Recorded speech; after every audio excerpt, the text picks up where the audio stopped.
They say money can't buy love, but it can certainly buy a very expensive lie. I thought I was marrying a struggling IT freelancer to save my mother's life. I thought we were just two souls drifting in a cold city. I was wrong. From a cramped, one-bedroom apartment to the heights of a $50 billion empire, my life became a game of secrets, rivals, and a hidden contract called Option C that changed everything. This is the complete story of how I discovered my broke husband was actually the man who owned the world and the man who had been watching me from the shadows for 10 years. Welcome to Prime Tale. We bring gripping stories of suspense, secrets, and twists. Subscribe now and never miss a shocking tale. Let's get ready. This is the full journey of the Blackwood secret. The sound of a pen scratching against paper. That's all it took to change my life. A single signature. I remember looking at Elias that day in the dusty lawyer's office. He looked ordinary. A slightly faded gray hoodie, worn-out sneakers, and a mess of dark hair that looked like he'd forgotten to comb it for days. He was an IT freelancer, or so he said. I was a waitress drowning in my mother's medical bills. We weren't in love. We were a business transaction. He needed a wife to claim a modest family inheritance from his grandfather, and I needed exactly $80,000 to keep my mother alive. The lawyer pushed the paper toward me. "Sign here, Maya," Elias said. His voice was the only thing about him that didn't feel ordinary. It was deep, like the low hum of a cello. I signed. We shook hands. No kiss. No I do. Just a contract. But 3 months later, I would realize that the man I was sharing a cramped one-bedroom apartment with was the man who owned the entire city. Living with Elias was like living with a ghost. He was quiet, polite, and always working on his laptop. Our apartment was small. The radiator clanked at night, and the windows leaked air. "Sorry about the heating, Maya," he'd say, handing me a cup of cheap tea. "Once the inheritance clears, we'll move somewhere better." I'd look at him and feel a pang of guilt. He was struggling just like me, right? He spent his days in coffee shops doing coding work. But then, small things started to feel wrong. One Tuesday, I was doing the laundry. I reached into the pocket of his old, beat-up jacket, and my fingers brushed against something cold and heavy. I pulled it out. It was a watch. Not just any watch. It was a Patek Philippe Grandmaster chime. I didn't know much about watches, but I knew my boss at the restaurant had a fake one that looked half as nice as this. When Elias came home, I held it up. "Elias? What is this?" He didn't blink. He didn't even look nervous. He just smiled that gentle, tired smile. "Oh, that. It's a high-quality replica, Maya. A client couldn't pay me for a job, so he gave me that instead. It's worth maybe $50 on the street." I believed him. Why wouldn't I? He ate 99-cent ramen with me every night. The real turning point happened on a Thursday. I was walking home from a double shift, my feet aching, when I saw a black SUV with tinted windows parked outside our crumbling apartment building. 2 men in sharp, tailored suits were standing by the entrance. They looked like professional athletes or bodyguards. As I approached, Elias walked out of the building to take out the trash. He was wearing his usual stained t-shirt. The 2 men immediately straightened their backs. They looked like they were about to bow. Elias caught my eye from across the street. His expression didn't change, but he flicked his wrist, a tiny, almost invisible gesture. The 2 men instantly turned around, got into their car, and drove away without a word. "Who were they?" I asked when I reached him. "Insurance adjusters," he said smoothly, looking at the building's fire damage from last month. "They're vultures, aren't they?" He was so good at lying that I felt crazy for doubting him. But the vultures were wearing shoes that cost more than my entire year's rent. A week later, I got a call from my catering agency. "Maya, we need every hand on deck. It's the Blackwood Gala. It's the biggest event of the year. The pay is triple." I couldn't say no. I told Elias I'd be working late. "The Blackwood Gala?" he asked, his eyes narrowing for a split second. "Be careful there, Maya. The people in that circle, they aren't like us. I'm just serving champagne, Elias. I'll be fine. I arrived at the Blackwood estate at 7 p.m. It wasn't a house. It was a castle. Gold leaf ceilings, marble floors, and a guest list that included senators and movie stars. Everyone was talking about the reclusive heir, Mr. Blackwood, who had supposedly been living undercover to vet his company's loyalty. I was standing near the grand staircase with a tray of crystal flutes when the room went silent. "He's here," someone whispered. "The CEO is here." I looked up, expecting an old man in a tuxedo. The man walking down the stairs was young. He was powerful. He moved with the grace of a predator. He was wearing a midnight blue suit that looked like it was woven from starlight. His hair was slicked back, revealing a sharp, aristocratic jawline. I dropped my tray. The sound of shattering glass echoed through the silent ballroom. It was Elias. He didn't look at me. Not at first. He continued his walk, shaking hands with billionaires, nodding to diplomats. He looked like he belonged there. He owned the air he breathed. I fled. I ran into the massive library at the back of the estate, my heart hammering against my ribs. I felt like, "Stay," he whispered. "Not because of the contract, not because of the debt. Stay because you've already ruined me for anyone else." I looked at the ring, then back at the man I thought I knew. Outside, the music of the gala continued, but in here, the world was silent. "And if I say no?" I asked. Elias leaned back, a dark, possessive spark in his eyes. "I'm a Blackwood, Maya. We don't take no for an answer. I'll buy the hospital. I'll buy the restaurant you work at. I'll buy this entire city if it means you have nowhere else to go but home to me." The air in the library felt heavy, thick with the scent of old books and the expensive cologne Elias was wearing, a scent that now felt like a warning. I looked at the diamond ring in the velvet box, then back at the man who had lied to me for months. He stood there, silhouetted by the moonlight, looking every bit the king of the Blackwood Empire. "You're a Blackwood," I whispered, my voice trembling. "You have everything. Why me, Elias? Out of all the women in this city who would have crawled over glass to be your wife, why did you pick a waitress with nothing but debt?" Elias stepped closer, his shadow falling over me. "I told you, Maya. I needed someone who didn't know my name. But that's not the whole truth, is it?" I felt a cold realization dawning on me. "You didn't just find me. You saw me out." Elias went still. His jaw tightened, a small muscle pulsing in his cheek. For the first time, the powerful CEO looked vulnerable. "Maya, don't go looking for ghosts you aren't ready to face. 10 years ago, my father's construction company had collapsed overnight.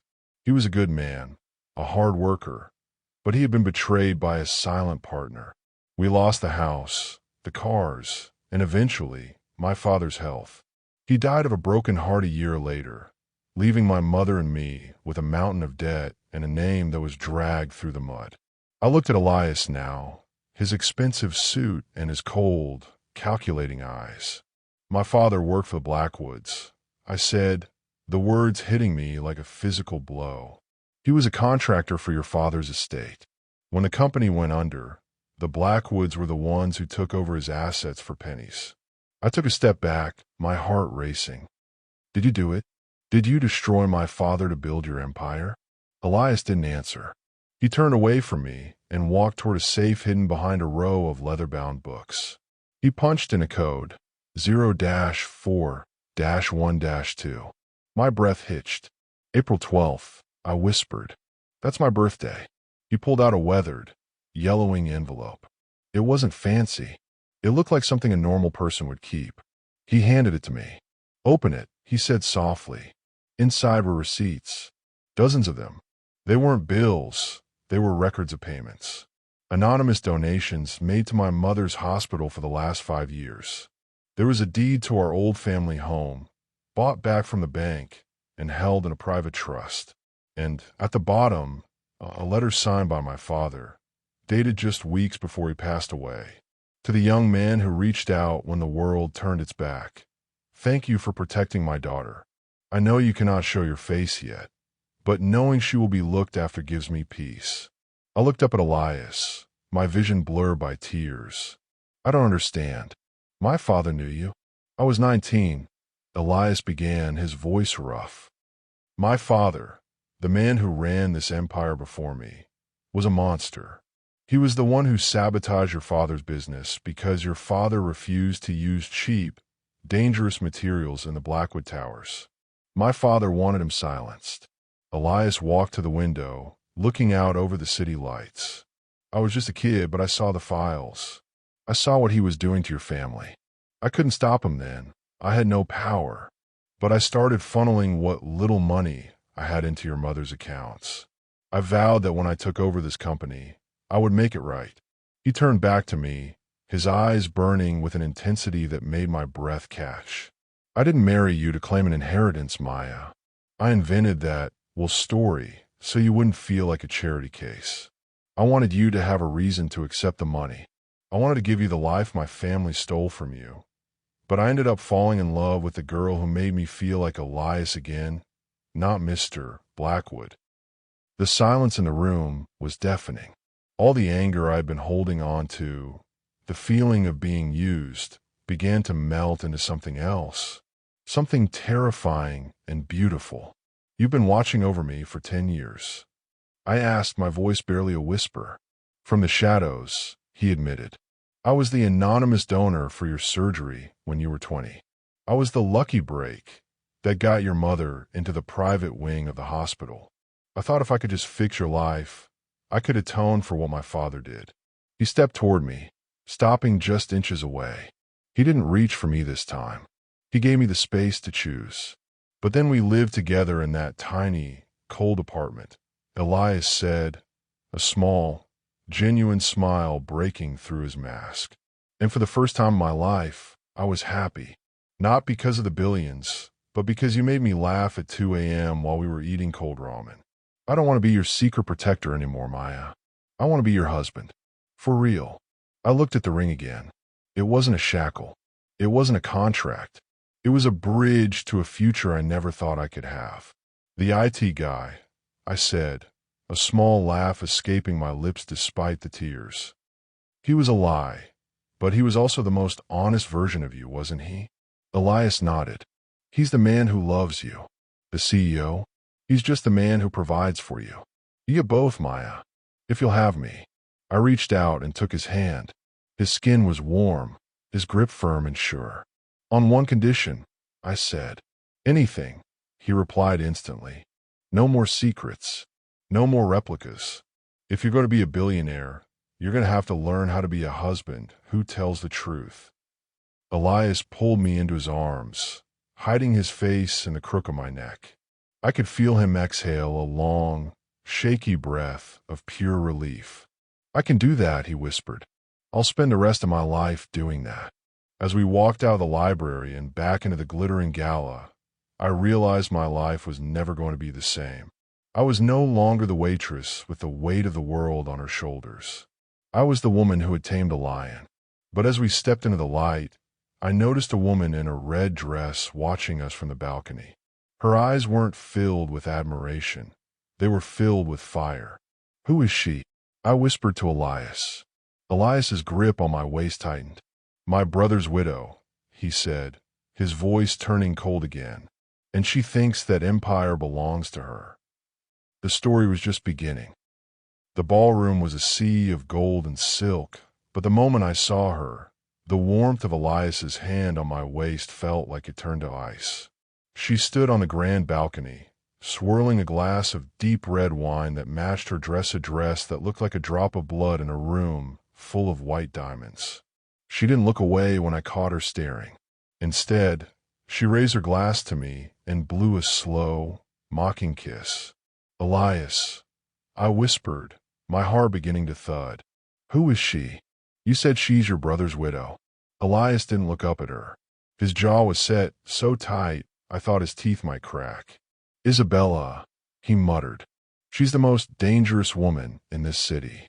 And she's the reason I stayed in that broke apartment for so long. I wasn't just hiding from the media, Maya. I was hiding from her. We tried to leave the gala early, but Isabella was faster. As we reached the bottom of the grand staircase, she appeared as if out of thin air, her perfume, something sharp like lilies and ozone, hitting me before her words did. "Elias, darling," she cooed. Her voice was like honey poured over broken glass. "You've been playing house in the slums, I hear. And this must be the little waitress who kept you warm." I felt my face flush with heat, but Elias stepped in front of me, his body a literal shield. "Isabella, you were told to stay in London. The board of directors was very clear about the terms of your settlement after Julian died." Isabella laughed, a sharp, cold sound. "The board? Oh, Elias, you still think you can control the Blackwood name with contracts? I'm here because I found something. Something Julian left in a safe deposit box before his accident." She turned her eyes to me, her gaze scanning me like I was a bug under a microscope. "Tell me, Maya, has he told you about the real reason your father's company went under? He told you his father was the villain, didn't he? How heroic of him to blame a dead man." Elias's grip on my hand tightened so hard it hurt. "Get out, Isabella. Now." I'm going," she said, smoothing her red dress. She leaned in toward me, whispering just loud enough for Elias to hear. "Ask him about the final signature, Maya. Ask him whose name is on the document that actually liquidated your father's pension. It wasn't the father. It was the son." She winked, turned on her stiletto heels, and disappeared into the crowd. The car ride home was silent. The luxury SUV felt like a cage. Elias stared out the window, his face a mask of stone. The man who had just promised me no more secrets in a library felt a million miles away. "Is she lying?" I finally asked. My voice sounded small in the expensive leather interior. "She's a master of half-truths, Maya," Elias said, his voice a low growl. "She wants the company. She wants to tear me down so she can take the CEO's seat. She'll say anything to drive a wedge between us." That wasn't a no, Elias. That night, Elias fell into a restless sleep, but I couldn't close my eyes. Isabella's words were like a fever in my brain. The final signature. I waited until I heard his breathing even out. Then I crept out of bed. I didn't go to the library this time. I went to his office. The room was cold, smelling of expensive tobacco and ink. I sat at his desk, my hands shaking. I didn't have the code to his computer, but then I remembered the safe in the library. 0-4-1-2, my birthday. I tried the same code on his desk drawer. Click. It opened. Inside were files marked Project Phoenix. I flipped through the pages. They were the records of my father's company. Everything Elias had told me seemed to be there, until I reached the very last page. It was the liquidation order, the document that officially took away my father's life's work and left us homeless. I looked at the signature at the bottom. It wasn't Elias's father. It was a jagged, youthful script, a signature I had seen 1,000 times on our marriage contract. It was Elias. Looking for something, I screamed, dropping the file. Elias was standing in the doorway, silhouetted by the hallway light. He wasn't wearing his suit jacket, just his white shirt, sleeves rolled up. He looked tired and guilty. "You signed it," I sobbed, pointing at the paper on the floor. "You told me you were too young. You told me you had no power. But your name is right here. You're the one who signed the papers that killed my father." Elias didn't move. He didn't try to comfort me. I was 18, Maya. My father put a pen in my hand and told me it was a merger that would save your dad's jobs. I was a fool. I trusted him. I didn't realize until it was too late that I had signed a death warrant. "You lied to me again," I yelled, the pain in my chest feeling like a physical wound. Every time I think I found the truth, there's another lie hidden under it. Did you marry me because you loved me, or because you couldn't live with the guilt of what you did to my family? Elias walked over and picked up the paper. He looked at his own signature with pure disgust. "I spent 10 years trying to erase this name, Maya. I spent 10 years trying to be a man who deserved to even stand in the same room as you. Isabella has the original copies, doesn't she? I realized. That's why she's here. She's going to leak this to the press. She's going to tell the world the billionaire savior is actually the billionaire thief. Let her, Elias said, stepping toward me. I don't care about the company. I don't care about the empire. I only care about you. If you walk out that door, I'll give her everything. I'll sign the company over to her tonight. Just tell me to stay, Maya. Tell me you believe that the man in the hoodie is real, even if the man who signed this paper was a monster. I looked at the man I loved, and the paper that proved he had ruined my life. Outside, the rain began to pour against the glass, a rhythmic drumming that matched the pulsing in my head. Just then, my phone buzzed on the desk. An unknown number. I swiped it open. It was a photo of Elias and Isabella, taken only an hour ago at the gala, whispering in a corner. They didn't look like enemies. They looked like partners. And the caption read, "How much is a secret worth, Maya? Ask him about the option C in your marriage contract." I looked up at Elias. He was reaching for me, his eyes full of tears. But for the first time, I didn't know if those tears were real. The phone felt like a block of ice in my hand. The photo of Elias and Isabella, whispering, looking like co-conspirators, burned into my retinas. I looked up at the man standing in front of me, the man who had just offered to give up an empire for my forgiveness. "What is option C, Elias?" My voice was dead, stripped of all the warmth we had built in our tiny apartment. Elias froze. The color drained from his face, leaving him looking like a marble statue of a fallen king. "Maya, don't listen to her. She's playing a game. Then tell me the rules." I screamed, throwing the phone onto the desk. "She sent me a photo of you two. You look close. You looked comfortable. She told me to ask you about option C in our marriage contract. The page I never got to see. What is it?" Elias didn't move for a long time. The only sound was the rain lashing against the floor-to-ceiling windows of his penthouse. Finally, he walked to the safe, his movements heavy. He pulled out the original marriage contract, the one we signed in that dusty office. He flipped to the very back, past the signatures, to a page titled Contingency Addendum, Option C. I snatched it from his hand. My eyes blurred as I read the legal jargon, but the core of it was clear. In the event that the marriage remains intact for 1 full year, the spouse, Maya, shall unknowingly be granted 51% voting power of the Blackwood Empire, effectively stripping the CEO, Elias, of total control. I dropped the paper. You weren't just protecting me. You were giving me the company, without telling me. I knew Isabella would come for the throne, Elias whispered. She has allies on the board. The only way to keep the company safe, the only way to keep it from being used to hurt more families like yours, was to give it to someone who had a heart of gold, someone who couldn't be bought. But the photo, I gestured to the phone. You were talking to her. You looked like you were on her side. Because I was buying time, Maya. Elias stepped toward me, his eyes desperate. She threatened to release the documents about your father today. I told her if she waited until tomorrow, I would give her my personal shares. I was trying to protect your father's memory, even if it meant losing everything I worked for. Just then, the office door swung open. Isabella stood there, but she wasn't smiling anymore. She looked furious. Behind her were 2 men in suits, not Elias's security, but the board of directors.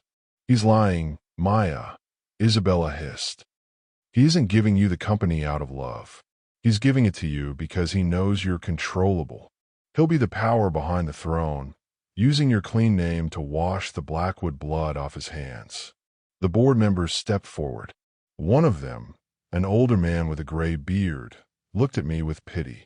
"Miss Maya, or should I say, Mrs. Blackwood, we have a document here. If you sign this dissolution of option C, the company returns to the family, and you receive a settlement of $50 million. You can walk away. You can forget Elias ever existed. $50 million. My mother would never want for anything. I could leave the lies, the red-dressed villains, and the man who signed my father's ruin behind. I looked at Isabella, who was smirking, already tasting victory. I looked at the board, who saw me as a pawn. And then I looked at Elias. He wasn't looking at the board. He wasn't looking at the money. He was just looking at me, his eyes saying, "Whatever you choose, I deserve it." "Give me the pen," I said. Isabella's eyes lit up. Elias let out a shaky breath and closed his eyes, bracing for the end. I took the pen, but I didn't sign the dissolution. Instead, I walked over to the original contract, Option C. I signed my name in bold, dark ink right under the clause that gave me 51% of the company. The room went dead silent. "What are you doing?" Isabella shrieked. "That gives you the company. You can't run this." "I don't need to run it," I said, my voice cold and steady. "As the majority shareholder, I have the power to appoint the CEO. And my first act is to fire you, Isabella, permanently. You are banned from all Blackwood properties. Security will escort you out." The board members looked at each other in shock. Isabella looked like she wanted a lung at me, but Elias's security was already at the door. "And my second act," I continued, turning to the board, "is to launch a full investigation into the liquidation of my father's company. We're going to find every penny that was stolen from the workers, and we're going to pay it back. With interest." When the room was finally empty, and Isabella's screams had faded down the hallway, it was just the two of us again. Elias looked at me like he was seeing a stranger. "Maya, you kept the company. You kept me. I kept the IT guy," I said, walking over to him. I reached up and unbuttoned the stiff collar of his expensive suit. "The CEO is on probation. He has a lot of work to do to earn back my trust. He has to help me fix everything his father broke." Elias grabbed my hands, kissing my palms with a fervor that made my heart race. "I'll do it. I'll spend every day, every hour, making it up to you." "Good," I whispered, "because Option C has one more rule I didn't mention." "What's that?" he asked, pulling me closer. "The IT guy has to make me that 99-cent ramen for dinner. Right now, I'm starving." We walked out of the penthouse, leaving the gold and the marble behind for a night. As we drove away in his old, beat-up car, the one he kept hidden in the back of the garage, I saw the sun rise over the city. The secrets were out. The war was over. And for the first time in 10 years, the name Maya didn't feel like a burden. It felt like a promise. In the end, it wasn't the billions or the empire that saved us. It was the truth. Elias and I are rebuilding, not just the company, but the trust we almost lost. But as one story ends, another is just beginning. If you love this journey, make sure to hit that like button and subscribe to the channel. Comment below, would you have forgiven Elias for the final signature, or would you have taken the 50 million and walked away? I can't wait to read your thoughts. Until next time, stay romantic.